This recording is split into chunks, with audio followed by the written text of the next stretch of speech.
On Monday, the White House unveiled its plan to boost production of offshore wind power along the East Coast, marking an end to repeated delays under the Trump administration. According to the White House, the new initiative will generate enough power by the end of the decade for 10 million American homes. It would also greatly reduce the country's carbon emissions and create thousands of new jobs.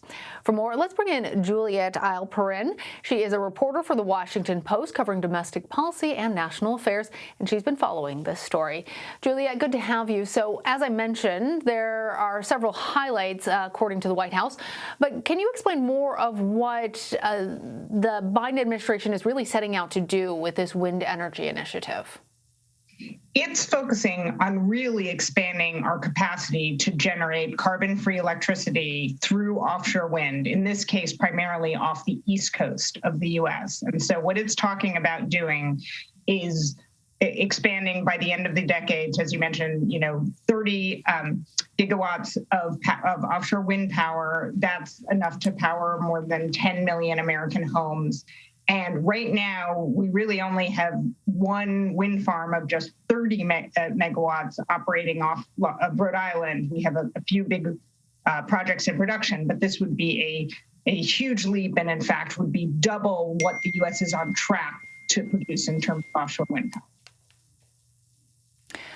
Well, the U.S. is still far behind a number of European countries when it comes to renewable power. Is the Biden administration's plan enough to change that and put the U.S. in the lead?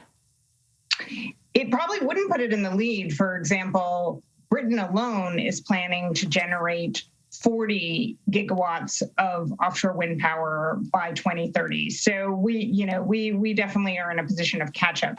Europe as a whole, including the UK, is producing 24 gigawatts of wind power right now. So they're absolutely far ahead and would be ahead for some time. But that said, we do have enormous untapped potential off, particularly the East Coast, to some extent.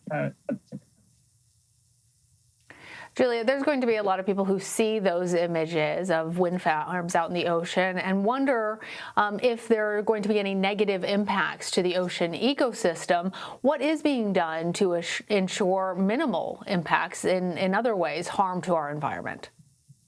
Well, you're absolutely right. There are tons of folks who are raising concerns, whether you're talking about the people who fish and what's going to happen to marine life, as well as obviously birds who can become ensnared in these turbines.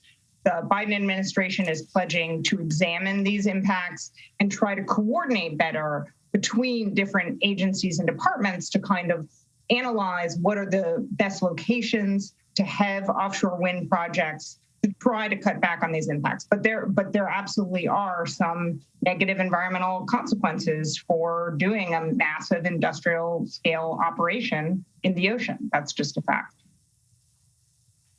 And Juliet, President Biden has said that to him, climate change means jobs. That's the foundation of his just transition plan.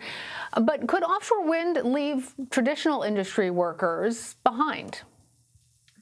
Well, actually, offshore wind is one of the few areas where there is an area, kind of a synergy between, for example, union jobs, whether you're talking about in steel production, but also actually because in terms of operations and maintenance, you can really work with, for example, a number of unions like maritime unions. So one of the reasons that the Biden administration is moving so swiftly is this is a place where it's easier to make that transition from, for example, union members who have been working in quite lucrative fossil fuel jobs. It's much harder to do that when you're talking about, say, a solar project on land out west, for example.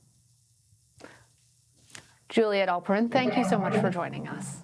You're very welcome.